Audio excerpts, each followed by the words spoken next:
Saudações, caro telespectador. Está no ar o programa Moscast, um produto do jornal de Mozambique Times. Continuamos a falar da vida política do país. O novo presidente de Moçambique, Daniel Chapo, tomou posse esta quarta-feira, 15 de janeiro, para um mandato de 5 anos. O empossamento aconteceu em meio a manifestações, tiros e mortes. A situação, que dura há 3 meses, já fez mais de 300 mortos e 600 feridos.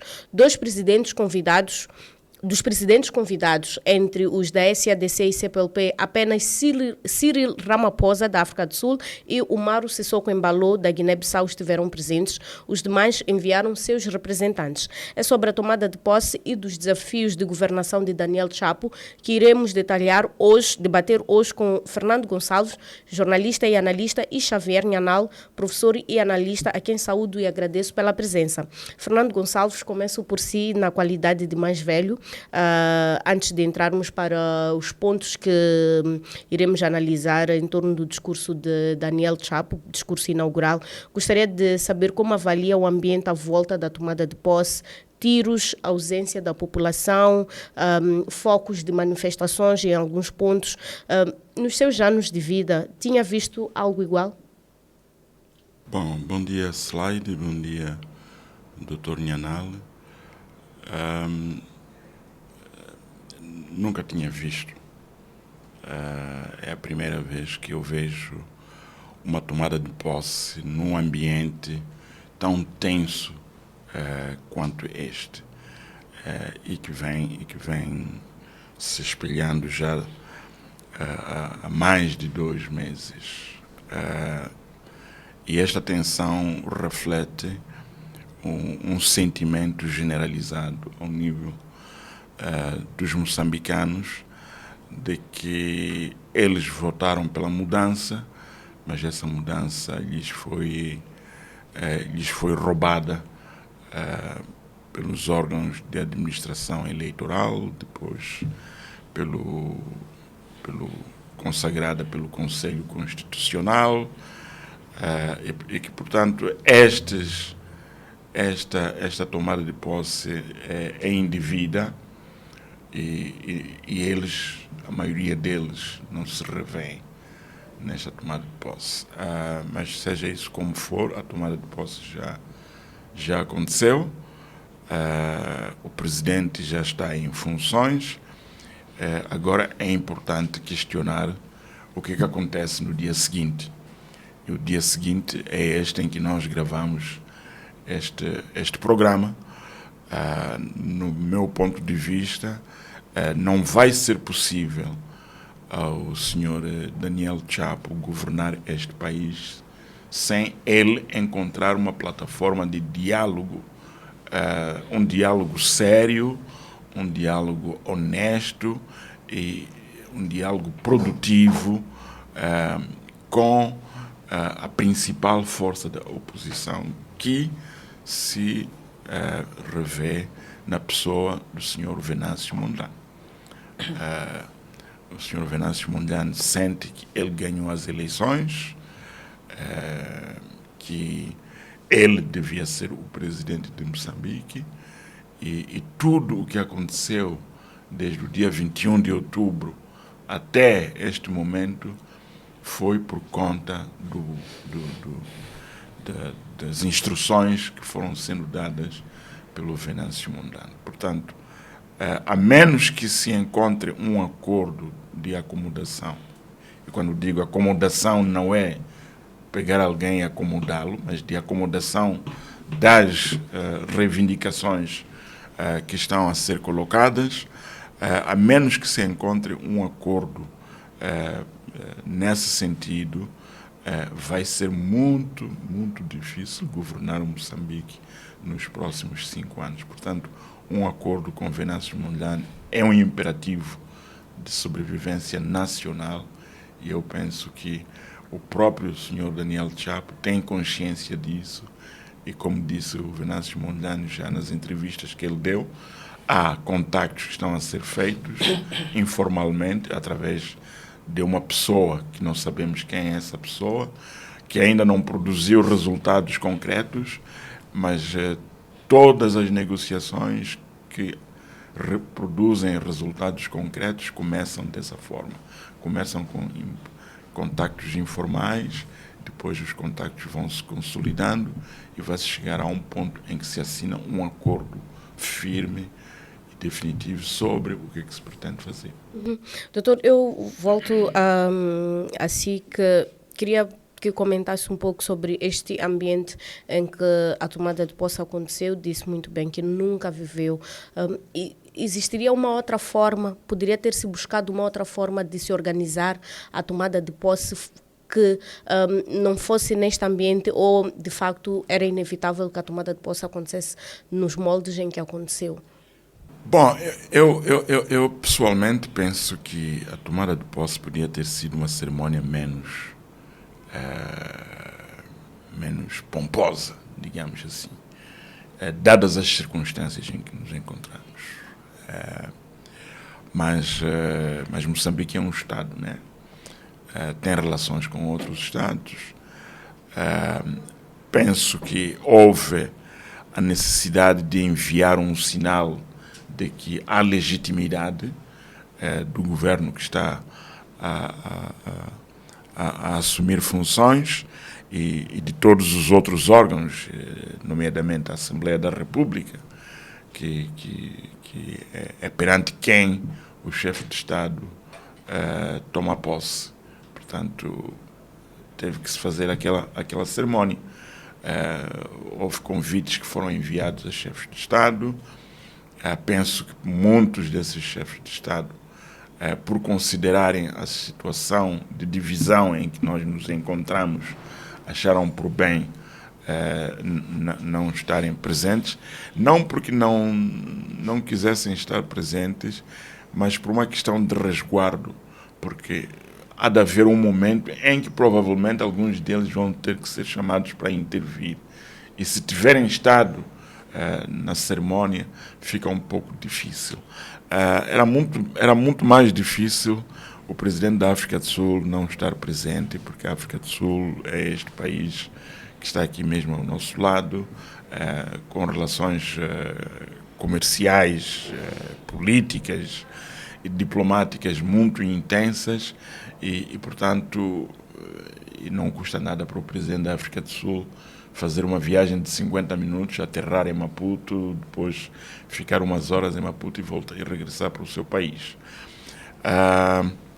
Mas para a pergunta que me faz, eu talvez teria sugerido que esta cerimônia fosse menos pomposa do que ela foi. E claro, como se viu, não havia condições logísticas suficientes para acomodar uma cerimônia desta magnitude.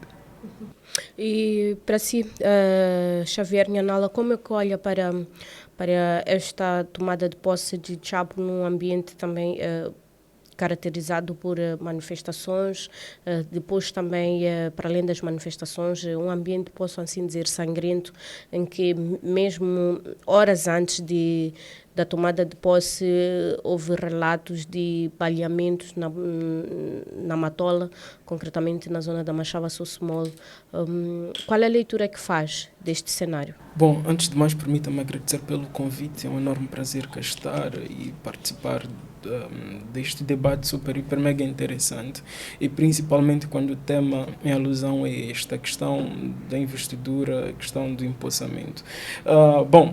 Aquilo para mim pareceu-me mais um ambiente fúnebre que qualquer outra coisa. Primeiro que era quase que impossível dar convites a 30 e tal milhões de moçambicanos que nós temos, que é exatamente o que estavam a exigir para que o povo moçambicano se fizesse presente ali naquele espaço todo onde estava a haver aquela investidura. Para mim, deixa também passa a ser uma certeza que foi mais um empossamento, aliás, foi mais uma nomeação que um empossamento. Como é que um presidente eleito não deixa que o povo que lhe elegeu chegue lá? Havia uma barreira, um cinturão policial ali, tanto que enquanto decorria a investidura havia gente lá a morrer, conforme disse horas antes mesmo daquela cerimónia, que vou evitar muito chamar de investidura. 3 jovens foram baleados na Machala Sossimol. Enquanto decorria aquela cerimônia, também uma senhora foi bofeteada por um agente da polícia. A polícia estava lá com os seus cães de raça, estava lá a dar tiros de qualquer maneira. Ou seja, a pergunta é o que é que nós podemos esperar de um presidente que entra no poder nesta condição, neste tipo de ambiente, neste tipo de situação, em que pessoas estão a morrer, jovens estão a morrer, pessoas estão a chorar os seus entes queridos. Há dias antes, muitos membros do partido da oposição, para o caso Podemos, estão a desaparecer, estão a aparecer mortos. Neste momento que estamos aqui a falar, há um jornalista que desapareceu, um jornalista muito ativo da oposição e que relatava, digamos, aquelas verdades que muitas vezes os nossos órgãos de comunicação não dão-nos a saber. E veja só, quando da investidura, antes mesmo daquele processo todo, daquela cerimônia, convidou-se lá um sheik para fazer uma oração, mas depois nós percebemos que algumas palavras que ele trazia eram tão reais, mas tão reais, que se formos a prestar atenção, se formos a voltar um pouco o vídeo, vamos ver o presidente cessante a ficar meio preocupado, a se ajeitar um pouco na cadeira, porque o discurso lhe tocava, tanto que bem depois, o sheik que estava lá foi interrompido. Eu acredito que ele tinha um tempo, não havia esgotado aquele tempo. Então, nós estamos diante de um presidente que está a entrar num campo minado e, conforme dizia o Dr. Gonçalves, o que deve acontecer é que haja realmente um diálogo com o principal opositor neste momento. E o principal opositor não é o Suf Momad, não é o Simango, é o Venâncio Mondlane, que está sendo deixado à margem, porque diziam eles que precisavam de Venâncio. O presidente chegou a dizer que procurou por Venâncio, não o encontrou, mas dias depois tivemos aquela situação em que o próprio presidente veio a dizer que já havia se comunicado com Venâncio, mas pelo que percebemos não se chegou a nenhum acordo, e agora estamos nessa situação em que o Venâncio volta e diz: olha, eu estou disponível para dialogar. Então, até teria sido bom, talvez, se bem antes mesmo de cessar, acho que teve mais 3, acho que uma semana bem antes de cessar, podia ter chamado o Venâncio, poderiam ter conversado, alguma coisa de boa lá poderia ter saído, porque estamos diante de uma situação em que o atual presidente, isto é sem sombra de dúvidas, caiu ali de paraquedas. Acredito que naquele dia, ontem, quem devia estar a tomar posse talvez fosse Roque Silva, tanto que nem lhe vi lá, não sei se ele estava lá, não sei onde está, sendo um membro sénior da Frelimo, tendo sido secretário-geral da Frelimo, acredito que devia ter estado lá e devia ter deixado aquilo que é o seu sentimento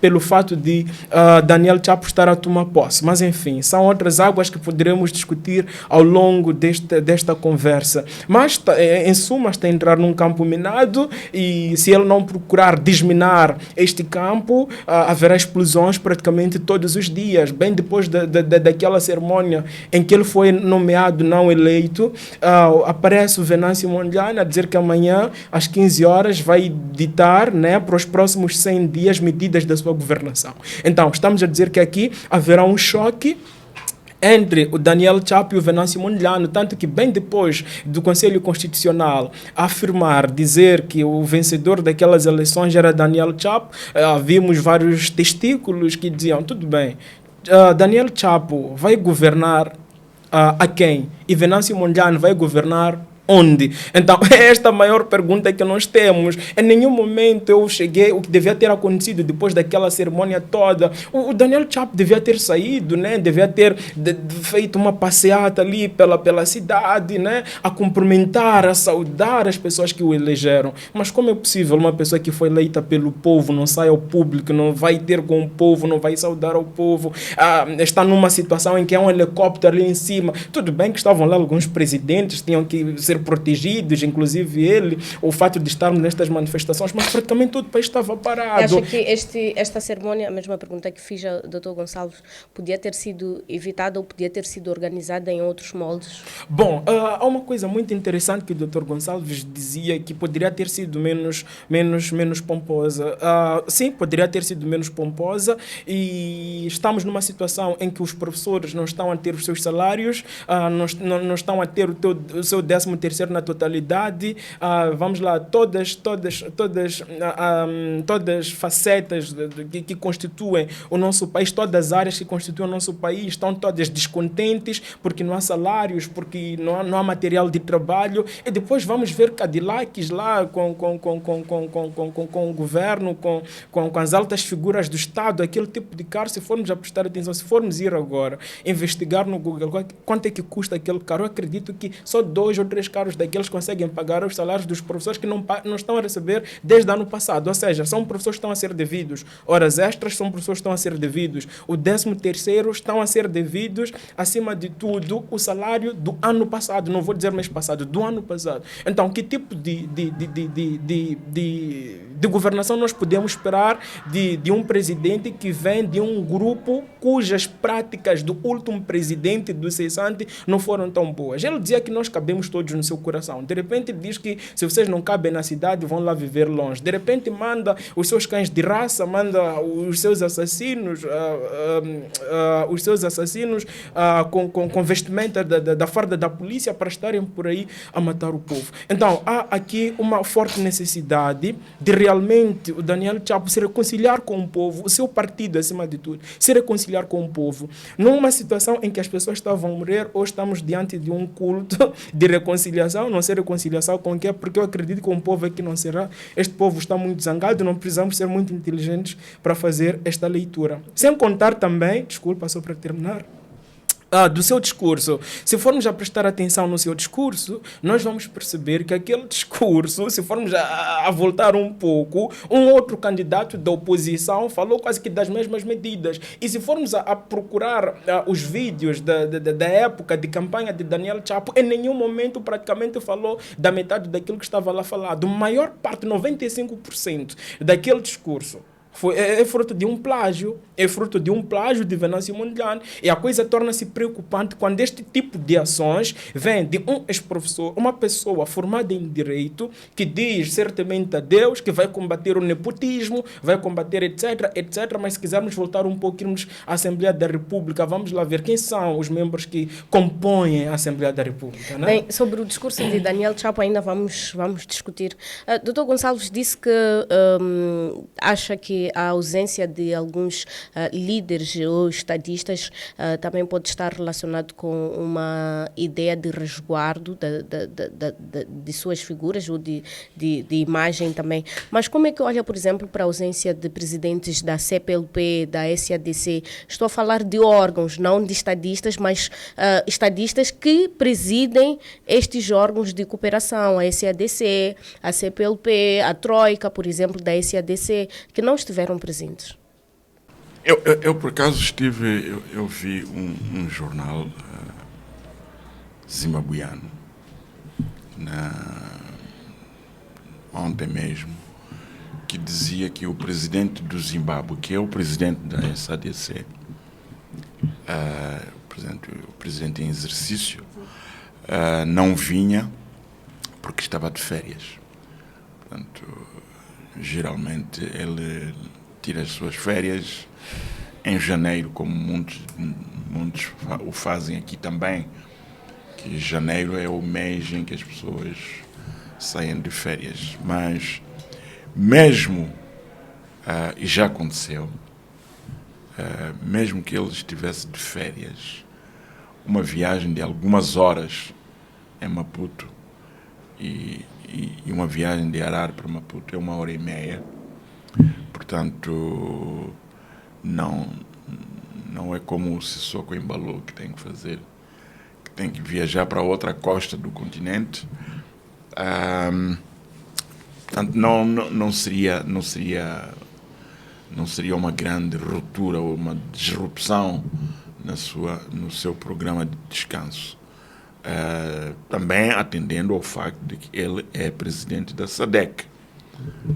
Portanto, a não vinda dele teve realmente a ver com o facto de que estamos nesta situação e há a ideia de que o Zimbábue é igual a Moçambique em termos da condução dos seus processos políticos e talvez ele não quis cimentar essa ideia de vir para Moçambique legitimar um processo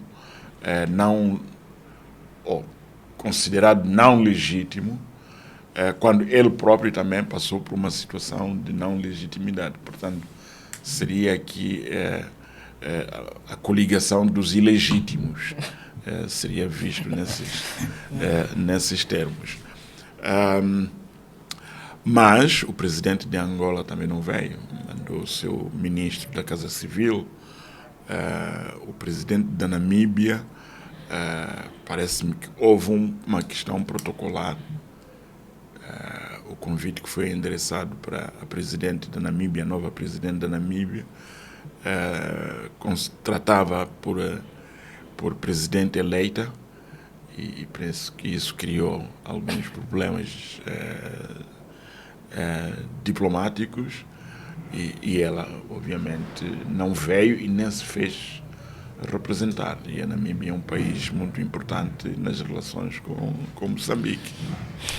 A Tanzânia, que é presidente ou que preside ao órgão de cooperação política, defesa e segurança da SADC, também não esteve presente. Bom, mandou o vice-presidente.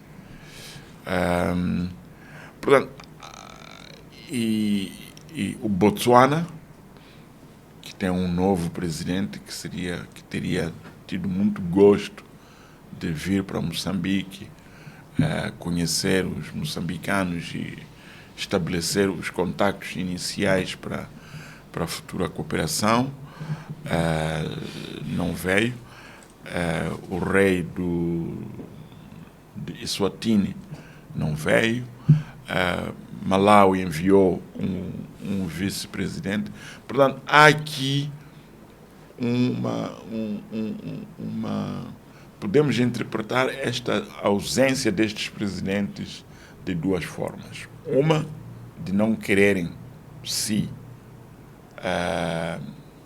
não quererem manchar a sua imagem, mas outra, de dizer, bom, se nós um dia vamos ter que intervir para ajudar a resolver o problema de Moçambique, neste momento, se calhar, é melhor estarmos longe, estarmos distantes e não participarmos numa cerimônia que é divisiva dentro do próprio Moçambique. É essa a leitura que eu faço destas ausências.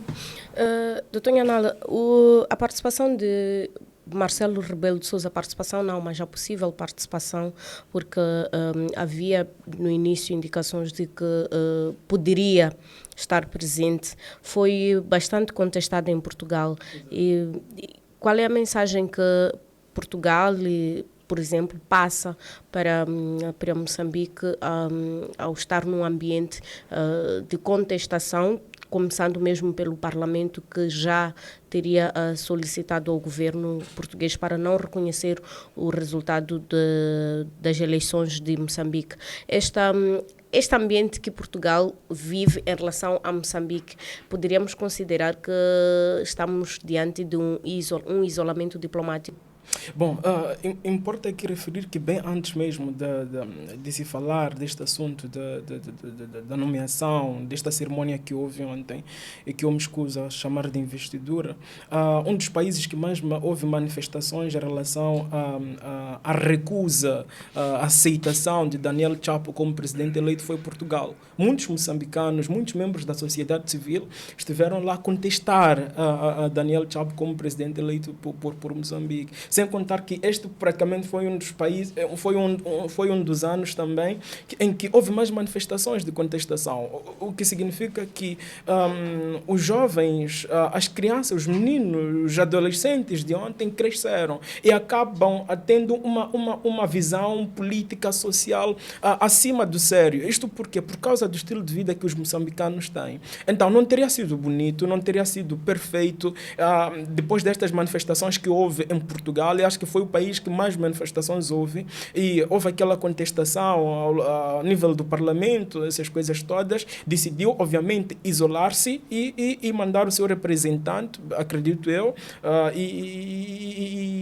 e assim vai. O que é que aquilo pode significar para nós? Primeiro, dizer que Marcelo de Sousa é uma pessoa que praticamente vinha para aqui. É uma das pessoas, quando viesse para aqui, ia à Costa do Sol, ia para o Mercado do Peixe, Mercado Central, cumprimentava aquelas mamanas, coisa esta que muitas vezes até o nosso ex-presidente, o presidente cessante, raramente fazia. Porque o Marcelo Rebelo de Sousa dava a perceber uma coisa muito interessante, que ele era do povo. Ele sentia-se muito em casa. Coisa esta que o presidente cessante praticamente não fazia. Por onde passasse, era injuriado, eram paneladas, antes das paneladas, era praticamente injuriado, essas coisas todas. Então, este isolamento pode ser pelo fato realmente de terem havido estas manifestações, estas contestações, a forma como o Parlamento também, os partidos da oposição do Parlamento posicionaram-se em relação a isso e também a visão que depois poderia vir a ter depois que ele se fizesse presente aqui, razão pela qual talvez tenha tomado a decisão que ele tomou, porque esses dois países têm relações,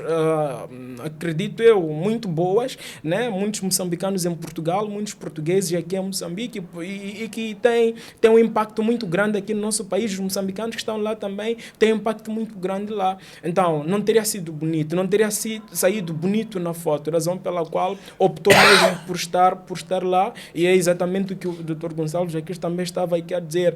Se algum dia forem chamados a intervir, como é que vai ser o seu posicionamento depois de participarem de uma cerimônia em que a maior parte dos moçambicanos consideram não justa, não é? E olhemos agora para o discurso de tomada de posse do Presidente da República na sua investidura, quando fez o discurso inaugural.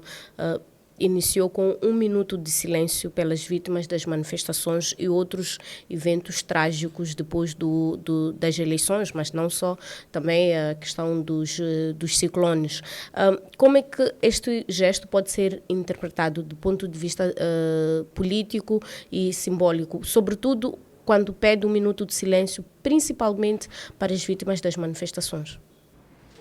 Bom, eu penso que foi um gesto de salutar a pessoas que morreram por esta causa. Algumas morreram nas mãos da polícia, com balas da polícia. Algumas morreram em outras circunstâncias. Há pessoas que foram agredidas até à morte. E até não nos esqueçamos que até alguns agentes da polícia que foram mortos. Portanto, em memória de todas essas pessoas, era importante, de facto, que numa cerimônia como esta se observasse aquele minuto de silêncio. É preciso dizer alguma coisa em relação à polícia. Eu sei que muitas vezes há um entendimento de que a polícia faz parte da máquina de repressão, e é verdade que faz. Mas aqueles polícias recebem ordens. E o problema não está com aqueles agentes da polícia que estão na rua. O problema está mais acima, está naqueles que dão ordens àqueles polícias para agirem como eles agem. E, portanto, temos que ter esta visão sobre os agentes da polícia. Quando maltratam pessoas na rua, não maltratam porque aqueles polícias muitas vezes vivem com aquelas pessoas. convivem com aquelas pessoas, e alguns são familiares, amigos, tios, primos, etc.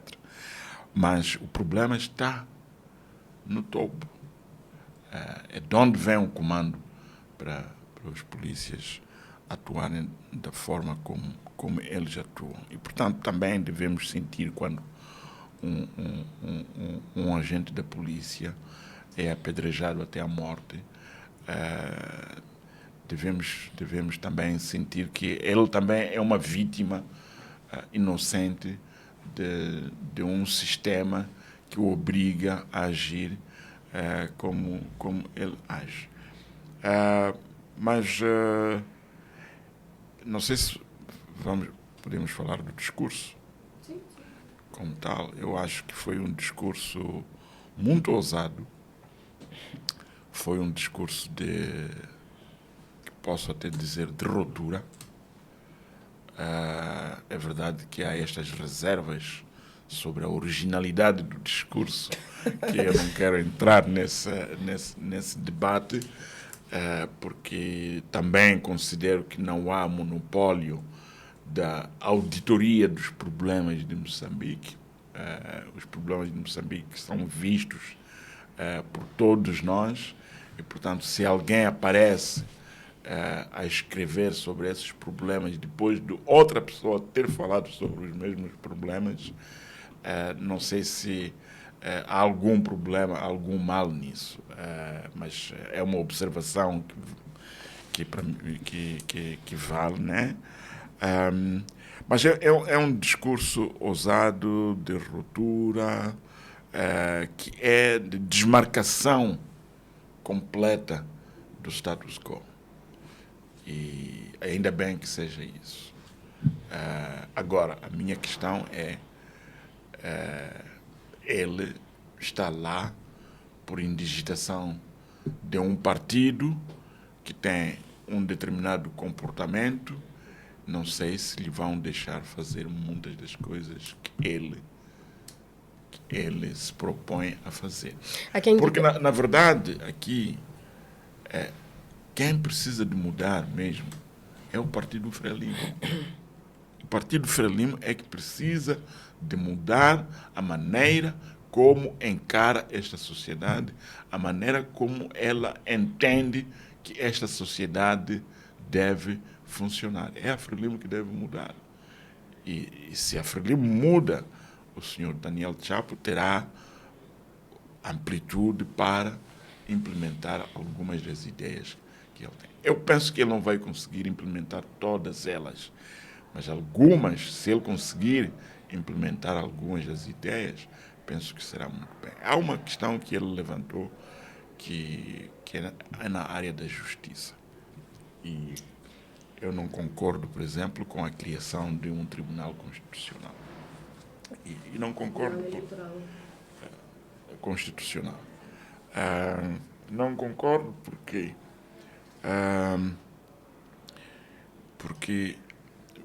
há de haver conflitos entre os juízes do Tribunal Supremo e os juízes do Tribunal Constitucional. Neste momento já há um conflito entre os juízes do Tribunal Supremo e os juízes do Conselho Constitucional.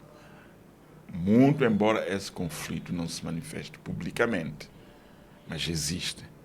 Por quê? Porque o Conselho Constitucional é o ápice do sistema da administração de justiça em Moçambique, não é? E tens, por outro lado, o Tribunal Supremo, que os juízes dizem que nós atingimos este estatuto como parte da nossa carreira, enquanto que os juízes do Constitucional são nomeados, são indicados. Portanto, há este conflito. A não ser que, neste Tribunal Constitucional, na orgânica deste Tribunal Constitucional, fique claro que haverá a obrigatoriedade dos juízes que forem para o Tribunal Constitucional terem passado pelo Tribunal, terem feito algum tempo dentro do Tribunal Supremo. A outra questão também que eu discordo desta da criação do Tribunal Constitucional é porque se o espírito é de redução de custos na administração pública, vamos criar mais uma instituição, mais juízes, mais Mercedes-Benzes e todo o protocolo que vai atrás disso. Quando é possível, muito bem, e muitos países fazem isso, países mais ricos que Moçambique, que não têm um Tribunal Constitucional, tem um Tribunal Supremo que se desdobra em Tribunal Constitucional sempre que há matéria de índole constitucional a ser analisada. Porque matéria de índole constitucional nos tribunais não é coisa de todos os dias. Aparece uma vez a outra alguém que diz que tem os seus direitos constitucionais postos em causa e pede regresso junto do Tribunal Constitucional. Então, e esse papel do Tribunal Constitucional pode muito bem ser exercido por um Tribunal Supremo, talvez um pouco mais alargado, com mais juízes, etc. E estamos mesmo já a falar sobre o discurso. Um dos pontos aqui apresentados por Daniel Chapo foi o combate à corrupção. Mas Filipe Nunes, Armando Guebuza também não conseguiram lidar com este mal. Pode-se considerar que neste momento há algum sinal de viabilidade de combater a corrupção em Moçambique? Bom, permita-me primeiro comentar em relação à forma como este discurso inicia, né? Conforme estava a dizer, um minuto de silêncio e tudo e tal. Eu penso que nós, quando erramos com alguém, antes mesmo de chegar lá e começarmos a falar tudo e tal sobre os motivos pelos quais nós erramos, é primeiro dizer, olha, eu estou aqui primeiro para pedir perdão. Para pedir perdão e depois você argumenta por que está a pedir perdão e por que você está ali. É realmente de salutar o fato de ele ter pedido aquele minuto de silêncio em relação a este sangue todo. A este sangue todo que, para mim, o presidente Cessante carrega nas mãos, junto dos seus subalternos, falo de comandante-geral e tantas outras forças. Devia ter sido primeiro pedir desculpas por tudo aquilo que houve. Aí sim, ele estaria a chamar a atenção do público que estava lá, dos telespectadores e, acima de tudo, dos ouvintes daquela cerimônia. Mas aquilo foi visto como hipocrisia. Se formos a fazer uma leitura social, foi visto como hipocrisia, porque enquanto ele pediu um minuto de silêncio, ainda havia gente lá a tomar bala, havia gente lá a ser bofeteada.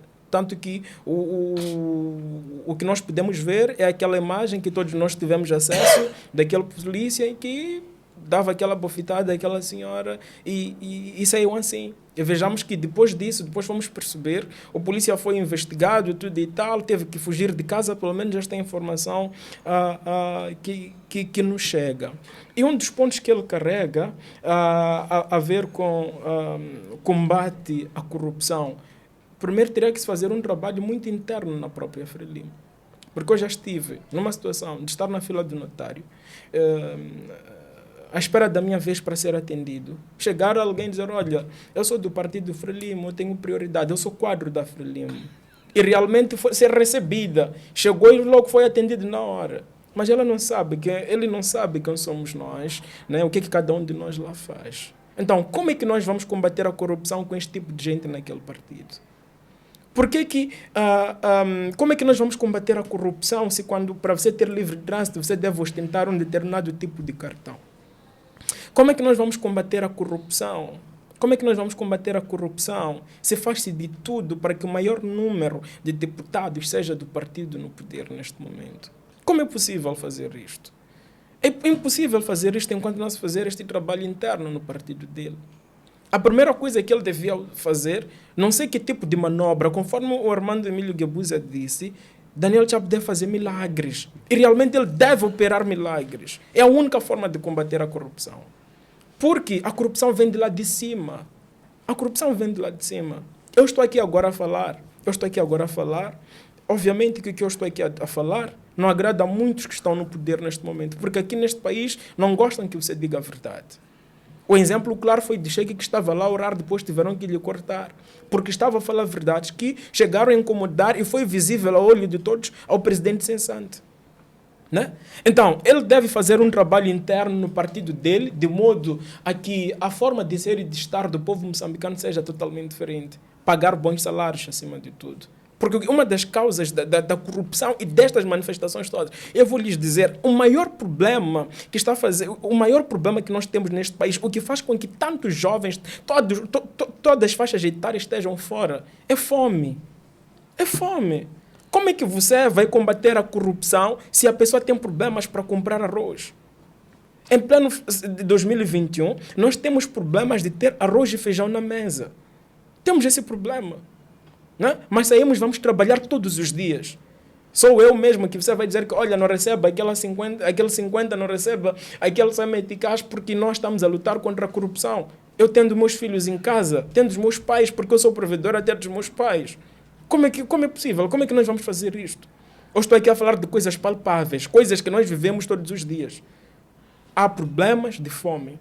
E enquanto não se combater a fome, enquanto não se melhorar os salários, as condições de trabalho deste povo, não vai se fazer isso. E não sei se isso se faz em 5 anos. Porque o clima instalado de corrupção na Frelimo é terrível. É totalmente terrível. E só assim, só depois destes trabalhos todos, nós vamos conseguir resolver esta problemática da corrupção que vem sendo o maior mal que nos assola neste país neste momento. Um outro aspecto que é trazido no discurso de Daniel Chapo e que chama a nossa atenção consiste na redução do tamanho do governo como uma forma de racionalizar os recursos, neste caso através da eliminação da figura do vice-ministro, da figura dos secretários de Estado. Esta promessa é tecnicamente possível de ser implementada e se sim, depois como é que fica, por exemplo, a infraestrutura toda à volta dos secretários de Estado, sobretudo a nível das províncias. Não falo do secretário de Estado do Desporto, por exemplo, creio que poderá ser nomeado um ministro do Desporto, mas a nível das províncias, como é que fica então a estrutura toda que é criada ou que foi criada para acomodar a figura do secretário de Estado? Bom, é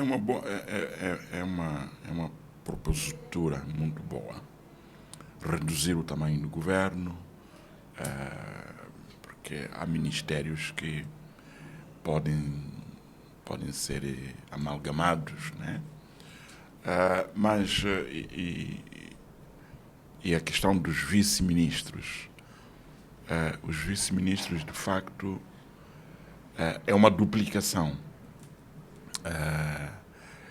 É uma duplicação porque o papel de ministro é um papel político, eminentemente político. É um papel não é um papel de gestão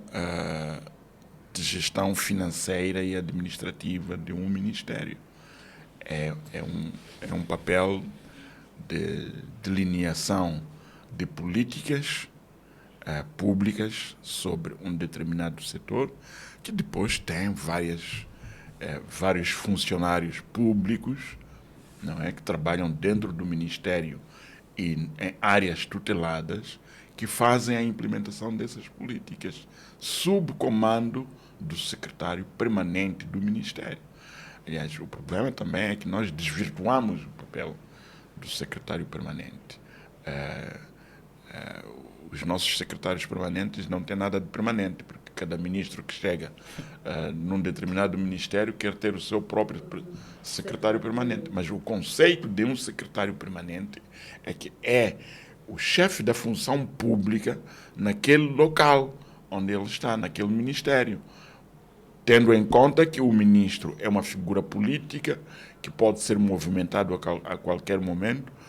Quem retém a memória institucional, a estrutura administrativa e financeira e de recursos humanos do ministério é o secretário permanente, é o chefe máximo da função pública dentro do Ministério. Portanto, a questão dos vice-ministros realmente cai por terra.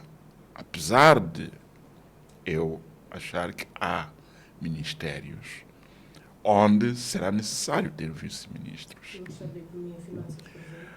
Podemos falar do Ministério da Economia e Finanças, podemos falar do Ministério dos Negócios Estrangeiros, que tem um vasto leque de atividades políticas de representação que pode ser que seja necessário ter um ou até mesmo 2 vice-ministros que se distribuem pelas várias áreas geográficas do mundo.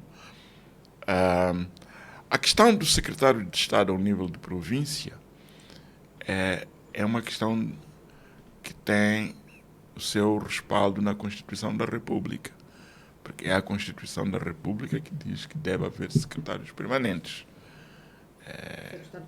Secretários de Estado ao nível de províncias. Talvez, e aqui estou de acordo, é uma questão de revisitar os termos de referência do que é um secretário de Estado na província. A minha ideia de um secretário de Estado na província, e eu penso que esta foi também a ideia quando se criou este posto, era de um funcionário do Estado que assume responsabilidade de supervisão sobre matérias de soberania nacional que existem ao nível de província, que não recaem no âmbito da descentralização, como defesa e segurança, questões que têm a ver com questões de soberania mesmo, o policiamento, isso tudo.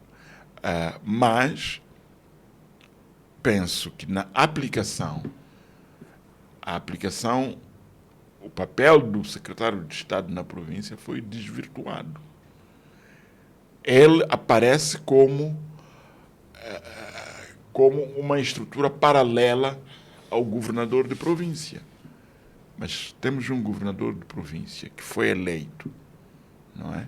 E que tem um mandato do povo daquela província, ou da população daquela província, para dirigir aquela província. Mas tem o seu papel ofuscado pelo secretário de Estado, que faz exatamente as mesmas coisas que o governador de província faz. Então, é aí que é preciso sentar e redimensionar aquilo que são os termos de referência do secretário de Estado na província. E a mesma pergunta para si. Como é que depois vai se implementar esta reestruturação a nível da província com a retirada da figura do secretário de Estado? Muito bem.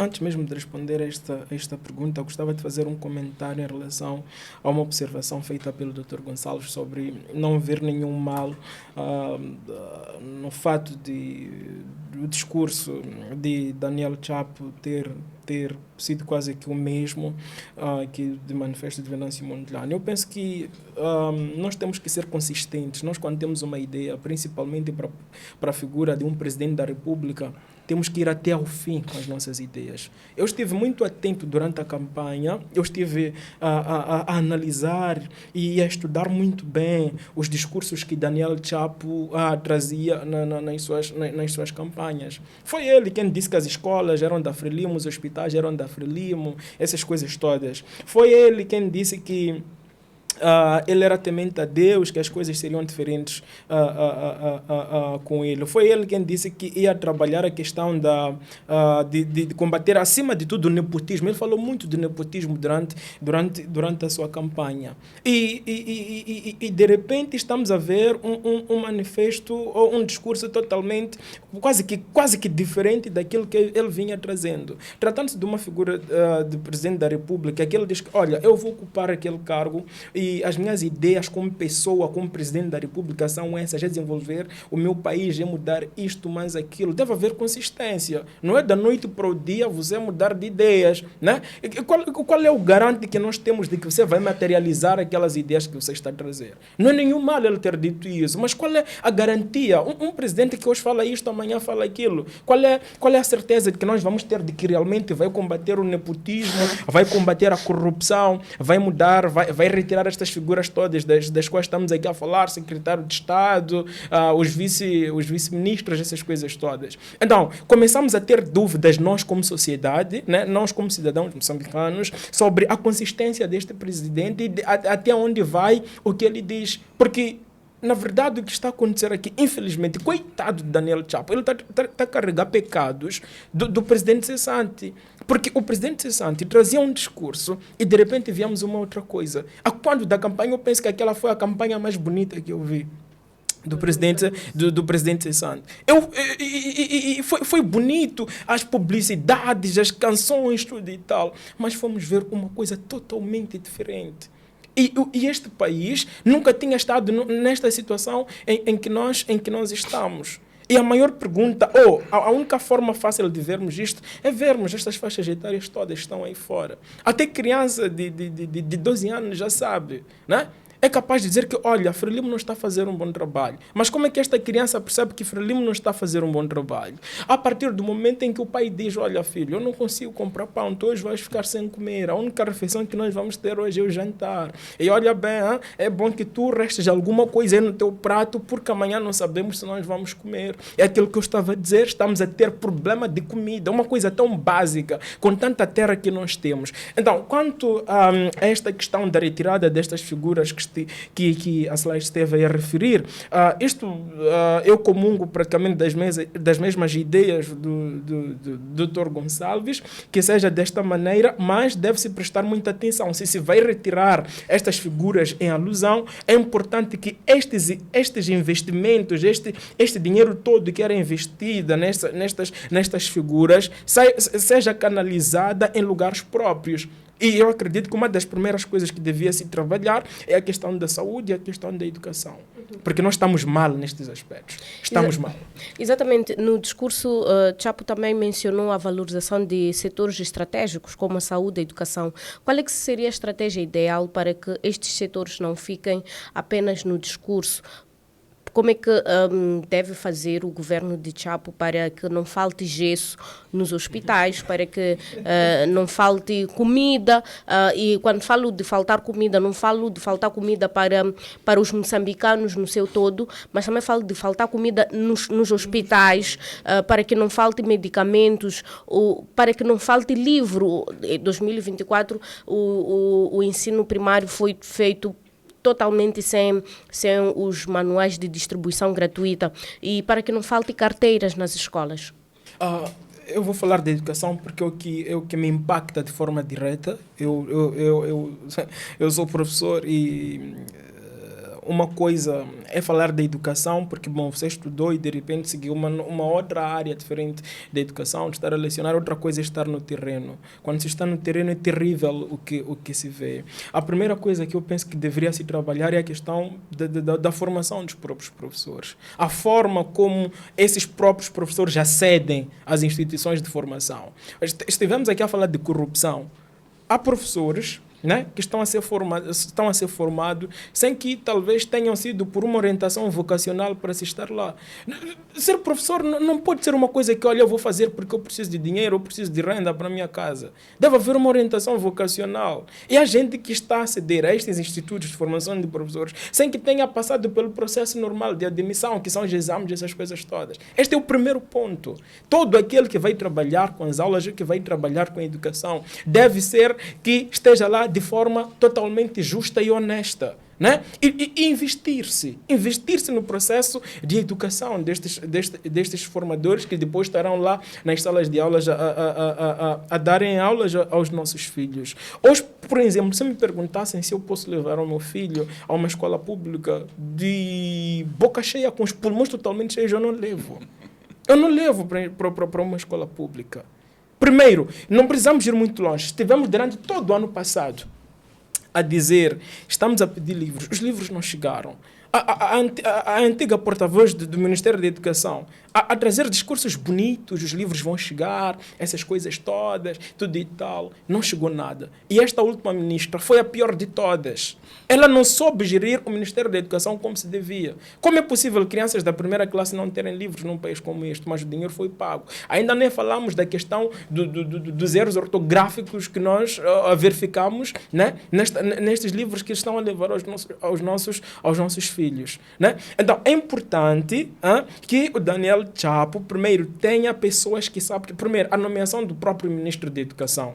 Deve ser uma pessoa que entende da matéria, deve ser uma pessoa que gosta da matéria, deve ser uma pessoa que, não porque é do meu partido eu vou levar esta pessoa. É importante apostar também na sociedade civil, é importante apostar nas pessoas que estão nos partidos da oposição, porque o que está a acontecer é que estamos a levar todas as pessoas, todas aquelas figuras do mesmo partido. E logo, o que é que estamos a fazer aí? Nós estamos a monopolizar, não é nepotismo isto não chega em dado momento a ser até uma espécie de corrupção, porque é importante que haja abrangência, é importante abrangermos a todos, é importante que haja inclusão. Fala-se muito da inclusão nas escolas, por exemplo, mas se formos agora a um instituto, não tem sequer uma rampa. Qual é essa inclusão que estamos aqui a referir? Não há elevadores, não há uma comida condigna para aqueles alunos que estão lá naqueles internatos a estudar. Temos situação de professores que até acedem aos próprios alunos, essas coisas todas. Então é importante, são peças-chave, a questão da educação, a questão da saúde. Já falei muito da educação e a questão da saúde é importante também. Por exemplo, já ficou claro que não basta a pessoa ser formada na matéria, ser formada naquela área que nós devemos levá-la para lhe colocar ali. O exemplo claro é Armindo Tiago, que eu não vi nada do que ele fez, além daquelas promessas vazias todas que ele andava a trazer, né? Foi no mandato dele que nós ficamos sem gesso. Gesso passou a ser caixa. Foi no mandato dele que nós ficamos sem luvas. Foi no mandato dele que nós íamos aos hospitais e não havia nada lá além de paracetamol. E chegou uma fase em que sequer o próprio paracetamol tinha. Eu como doente, eu como paciente, tinha que levar, né, luvas para o hospital, para a pessoa que vai me atender, o médico que vai lá me atender, pudesse usar. Os médicos tiveram a fazer manifestações durante este período todo. Os enfermeiros tiveram a fazer manifestações durante este período todo. E não estavam a reclamar salário, muitos deles. Estavam a reclamar as condições de trabalho. A primeira coisa é o sanitário. Nós, quando vamos... Você ir a um lavabo de um hospital público, você não tem coragem de entrar.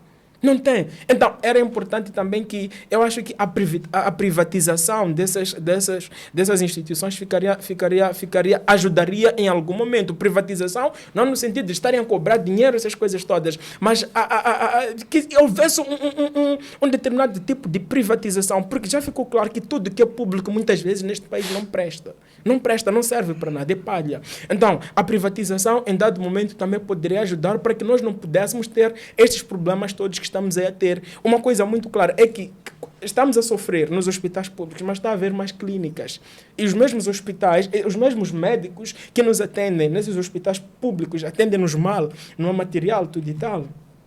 Lá no privado vão nos atender muito bem, há todo tipo de material. Todos os dias chamam-nos a doar sangue, temos que doar sangue, mas quando algum membro familiar meu, inclusive eu sendo dador, né, um dador, quase que sempre dador, com aquele cartão tudo e tal, quando tem alguém doente é obrigado que eu volte a procurar pessoas para doar sangue. O nosso sangue que doamos, para onde vai? Mas nos hospitais privados, nas clínicas, nunca falta sangue. De onde é que vem aquele sangue? Será que há esses projetos, há essas feiras de doação de sangue nas clínicas? Eu nunca vi. Se vocês já viram, mostra-me, por favor. Eu gostava muito de ver. Então, há que se trabalhar muito. Ele deve fazer milagres. Eu continuo a insistir. Por acaso foi interessante o que Gebuza disse ontem. Há que fazer milagres. E como é que olha para esta questão de reestruturar estes setores estratégicos, saúde, educação, e volto a fazer a mesma questão. Como é que deve fazer o governo de Chapo para garantir que não falte gesso, não falte comida, não falte medicamentos nos hospitais, não falte livro para as crianças, não falte carteiras e não falte também uma sala de aulas? Eu penso que tanto para a educação como para a saúde há um problema que resulta do excesso de controle do governo central sobre estes setores. Por exemplo, os municípios sobretudo os municípios da oposição, têm estado a reclamar que há setores que estão previstos na lei para serem geridos pelos conselhos municipais, por exemplo, ao nível do ensino primário. Eu não estou a ver porque que o ensino primário, para um país que tem quase 800.000 quilómetros quadrados de superfície, tem que ser gerido a partir da capital. É verdade que os manuais, as disciplinas que devem ser administradas, os métodos de transmissão de conhecimentos devem ser definidos ao nível central, mas deve haver a possibilidade e a faculdade de, ao nível local, as pessoas gerirem o setor do ensino, sobretudo o ensino primário, o ensino secundário. E o governo central talvez preocupar-se com o ensino terciário.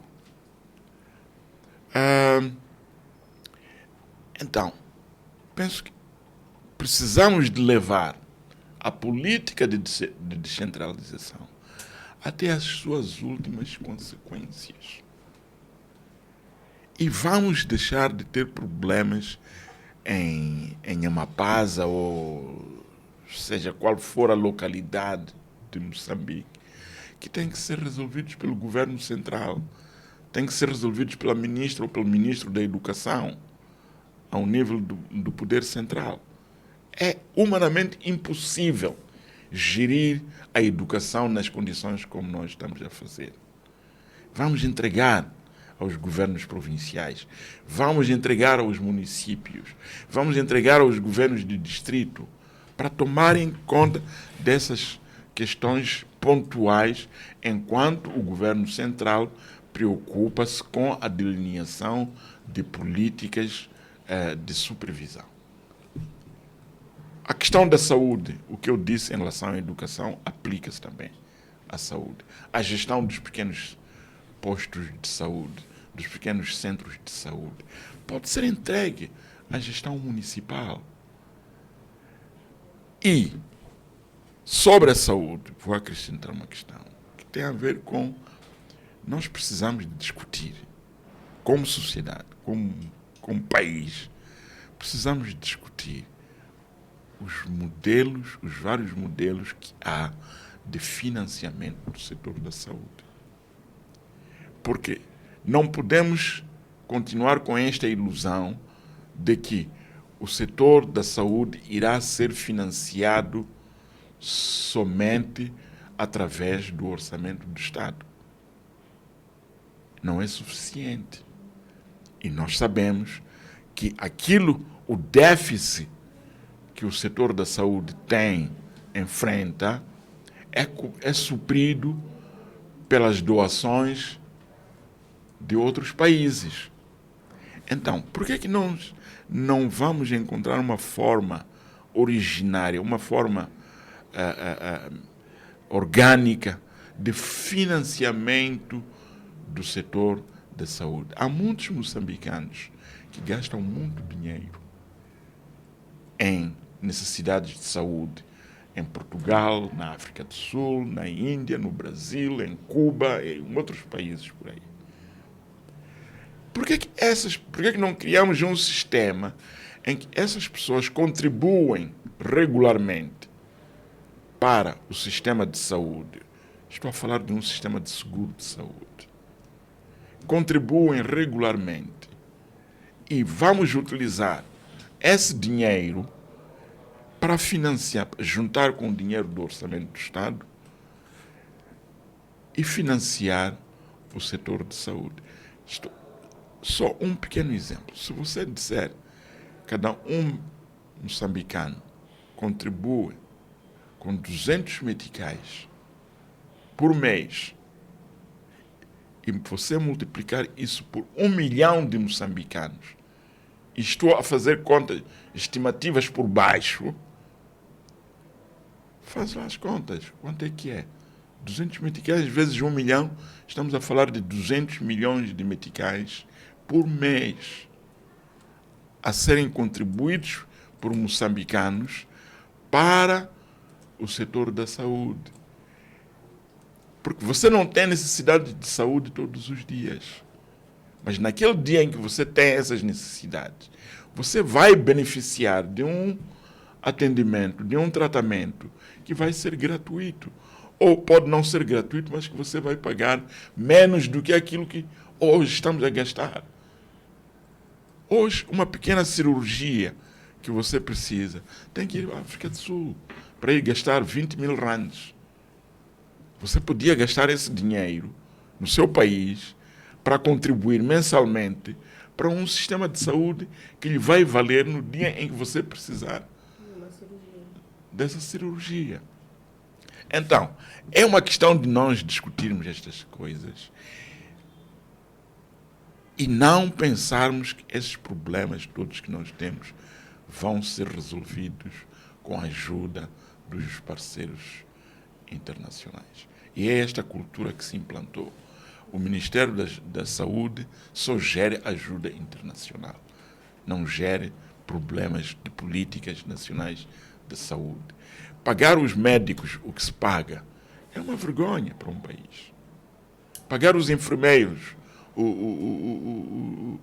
os técnicos de saúde, o que se paga hoje, quando temos a consciência de que o seu papel é velar pelo nosso bem-estar como cidadãos, é uma vergonha. Então, precisamos de sentar como sociedade e discutirmos com franqueza, com frontalidade, quais são as formas que podemos utilizar para financiar o Sistema Nacional de Saúde. Caminhamos para a reta final da nossa conversa, mas tenho aqui algumas questões que não podem ficar de fora. Vamos assegurar que as comunidades locais afetadas pela mineração recebam benefícios reais, como royalties, empregos e programas de desenvolvimento social e responsabilidade social. O tempo de exploração irresponsável vai acabar. Esta é uma citação do discurso de Chapo. É possível renegociar as concessões, ganhos resultantes da exploração mineira ou mais uma promessa agradável ao ouvido do moçambicano? Essas mineradoras todas, estas multinacionais que nós temos aqui, chegaram aqui, entraram aqui, para mim, não pela porta de frente. Nós só assustamos, conforme dizem, na gíria, já está. E foi exatamente isso que aconteceu. Não precisamos ir muito longe. Vamos lá, por exemplo, falar desta fábrica que está aqui na Catembe, esta fábrica de cimento. Eu não vou aqui falar do nome, todos sabemos. Aquela fábrica, acho que nem tem 5 anos, não tem 5 anos, não tem 5 anos, não tem 4 anos. Mas aqueles povos daquela zona vizinha, ali onde está aquela fábrica, estão a sofrer por causa do que está a acontecer, por causa do que aquela fábrica está ali a criar. E já várias vezes se manifestaram,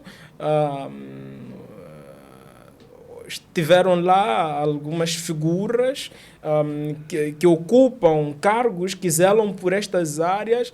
Chegaram a falar, estiveram lá e a conversa era mesmo para boi dormir. É realmente, é realmente um discurso para agradar aos nossos ouvidos, porque a maior parte destas mineradoras, destas grandes multinacionais que nós temos aqui, chegam aqui primeiro pela porta de trás. Nós não sabemos para onde é que vai aquele dinheiro. Por exemplo, vamos lá falar da Sasol. Nós não sabemos para onde é que vão os impostos que a Sasol paga. Durante estas manifestações, sem falar só destas mineradoras, ficamos a saber que a fronteira de Ressano Garcia por dia metia por aí 400 milhões de meticais. Isto nunca foi declarado, nós nunca soubemos por onde é que vai.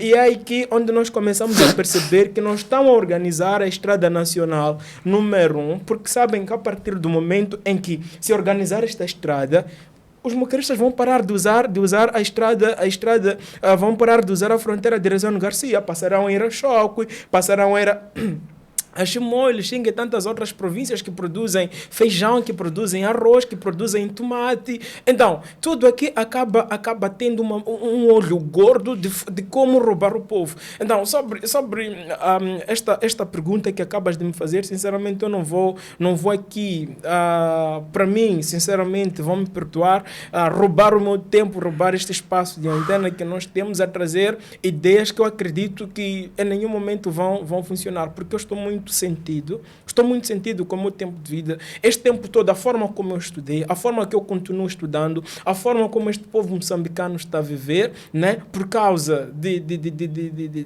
um determinado regime que traz aqui discursos bonitos. É aquilo que eu estava a dizer. Este senhor até pode ter bons ideais, boas ideias, mas ele vai pagar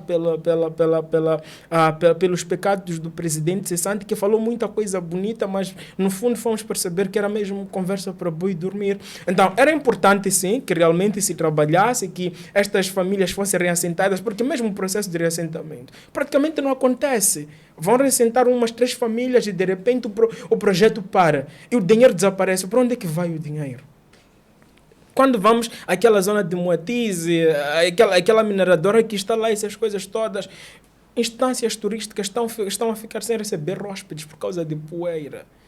CIP fez uma investigação muito interessante sobre aquilo, procurou trazer possíveis soluções, mas até agora ninguém faz nada. No máximo que vão fazer é procurar te calar, porque você está a trazer as verdades que você vê e podem ser possíveis soluções daquele mal ou daquele problema. Então, era importante, neste governo estamos a pedir, não queremos ter perseguições a membros da sociedade civil, não queremos ter perseguições a ativistas sociais, queremos falar a verdade, encarem o que nós estamos a falar, não porque nós vos detestamos, nós queremos que vocês tragam soluções para nós, porque o que nós falamos é o que nós estamos a viver, é o que nós estamos a sentir, o que nós precisamos são soluções para estes problemas. Nós não temos nenhum problema pessoal com vocês. O que nós queremos é uma vida estável. Melhorem a questão da educação, melhorem a questão da saúde, melhorem a questão dos salários. E que arroz e feijão deixem de ser problema na mesa dos moçambicanos. Nós vimos aquele caminhão de madeira que estava a ser transportado não sei para onde e os manifestantes desviaram, foram deixar numa oficina aí que fabrica carteiras para que se pudesse fabricar as carteiras para os nossos filhos, os nossos alunos estarem lá sentados a estudar. Então, por favor, que Daniel Chapo seja uma pessoa que ouve, que coloque ao redor de si pessoas que estão dispostas a lutar pelo povo.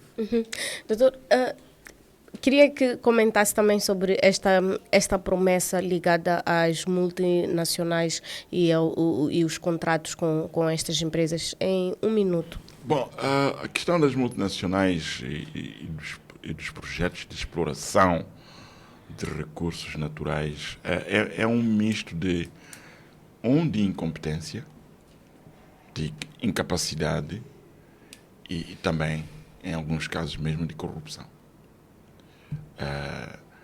Eu vou dar o exemplo, ele já deu o exemplo da cimenteira de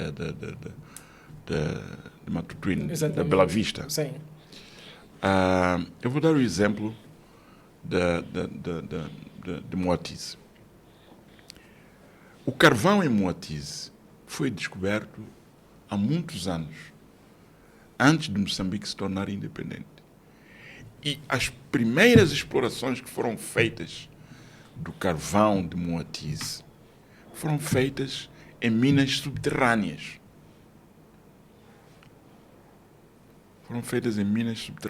Em 1977 ou 76, houve um acidente grave em que morreram mineiros soterrados, porque aquilo usa gás metano que é letal quando não tratado com devido cuidado. Chegou a Vale e disse que nós vamos fazer minas a céu aberto. E céu aberto em Moatize significa poluir toda aquela zona ali à volta. Quem é que permitiu que aquelas minas fossem minas de céu aberto no meio de uma comunidade que reside ali? Hoje não se pode viver em Moatize. Não se pode viver. por razões de saúde, mas também por razões que têm a ver com a segurança das infraestruturas que estão ali à volta. Porque estão a arrebentar as minas com TNT, portanto, aquilo são quase bombas diárias que são usadas para explodir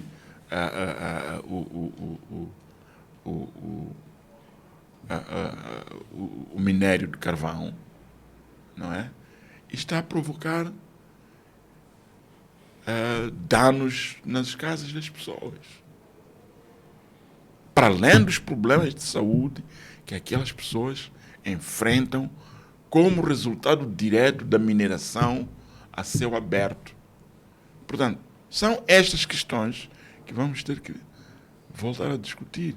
Há uma concessão ali, há uma empresa que está a explorar aquilo, mas tem que se reavaliar em que condições é que se continua com a exploração ou se gasta dinheiro para evacuar toda aquela gente para muito longe dali, não é? Ou, de facto, tem que se acabar com a mineração a céu aberto. E mesmo para fechar, Dr. Gonçalves, na manhã de hoje, Daniel Chapo participou num culto interreligioso de arrependimento e reconciliação com várias confissões religiosas. No seu discurso de posse, Chapo teria apelado à unidade. Esta primeira ação como presidente da República em participar num evento desses pode ser considerado uma ação que serve para curar as feridas dos moçambicanos que durante 3 meses muitos deles viveram sob fogo cruzado? Eu penso que pode contribuir. Há um problema que nós temos na nossa sociedade, é que muitas sociedades temem Deus. Nós, depois da independência, por ignorância, penso, dissemos que a religião era uma questão que não se devia misturar com o Estado. E até é bom, às vezes, porque tínhamos várias religiões, mas não era...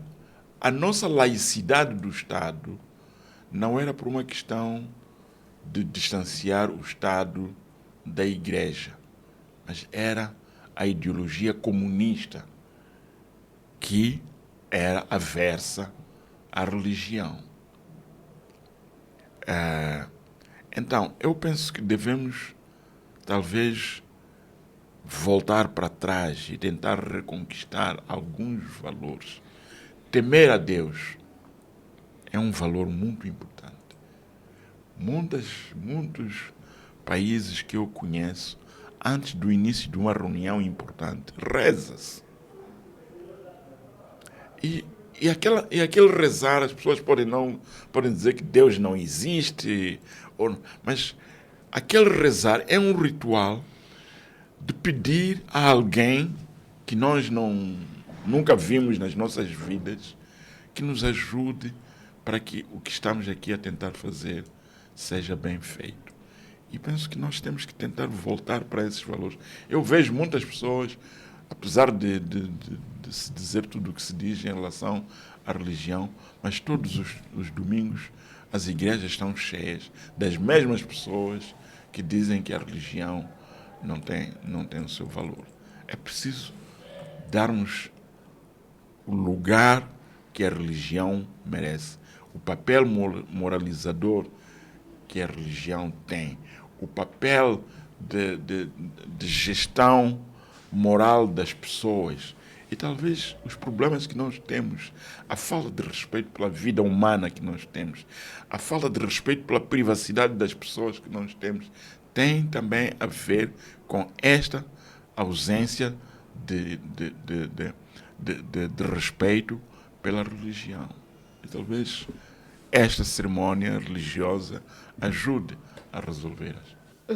Doutor Nhanala, este evento, esta primeira aparição de Chapo após a tomada de posse, vai servir para curar as feridas dos moçambicanos?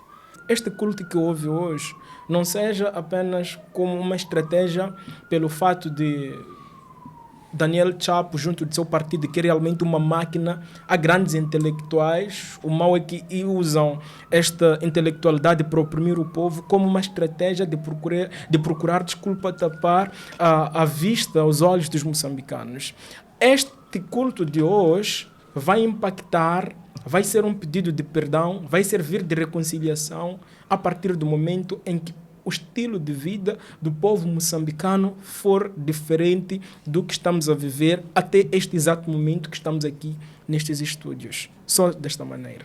É o ponto final desta edição do Moscast, edição de quinta-feira, 16 de janeiro, um dia após a tomada de posse do 5º presidente da República de Moçambique, Daniel Chapo. Os jornalistas Fernando Gonçalves e Xavier Nhanala foram os nossos convidados. Obrigado pela preferência. O Moscast estará disponível nas nossas plataformas digitais, nomeadamente YouTube e o Facebook. Somos Moscast by The Mozambique Times.